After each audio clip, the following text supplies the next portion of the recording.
Okay, so this is the low speed example for the airfoil at 0 degree angle of attack. Basically, I'm going to do a high and a low speed. That was the low speed. I'm going to go into a good explanation for the airfoil, but not so much the other experiments. The other ones I want you to find the critical points of flow for yourself. Okay, so yeah, you can see that pretty well, right? Yeah, that looks pretty good. So effectively, you have stagnation and separation right at the leading edge here. Okay, looks like it starts to get turbulent back here. It doesn't look like there's all that much transition from laminar to turbulent along its surface. Okay, it doesn't look like there's all that much of a wake region. You see how the flow kind of coincides there? There's maybe a tiny wake region in there. Okay, here there is no separation. You can see the boundary layer is very small, meaning a lot of times there'll be surface turbulence along the object, so it looks like there's very little of that. It's very hard to see. Other objects you'll be able to see a lot more surface turbulence, so the boundary layer, you'll need to examine that as well, or talk about that as well.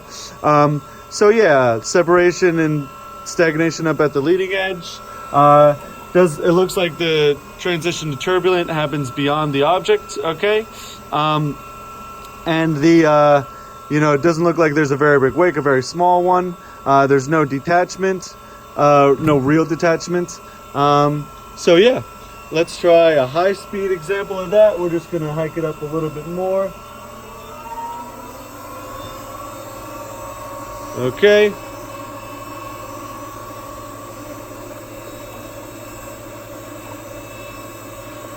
Now you can see it's mostly laminar before it hits it, but you could see that there might even be a slightly larger boundary layer.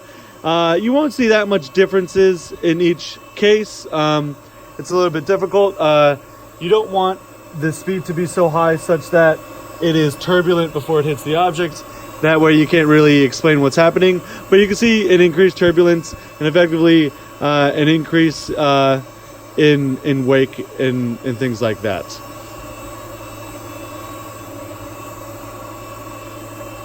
So what you're going to do for these, for both the high and the low speed, is you're going to be drawing in. So you're gonna take a screenshot of this, and then you're gonna draw in the various regions. So like the boundary layer, which would be very, very thin. There's not a whole lot of boundary layer to be noticed here. You're gonna draw a point to where the stagnation is. You're gonna draw it to where there will be detachment, if any. You're also gonna draw what the streak lines, draw where the streak lines are. Obviously, that's pretty straightforward. But yeah, so different points of flow that I want you to examine. So first you're going to draw in the streak lines, okay? And then you're going to draw where you predict your stagnation. You're going to draw where you predict separation. You're going to draw where you predict detachment. You're going to draw where the wake region is. You're going to draw what the boundary layer is doing.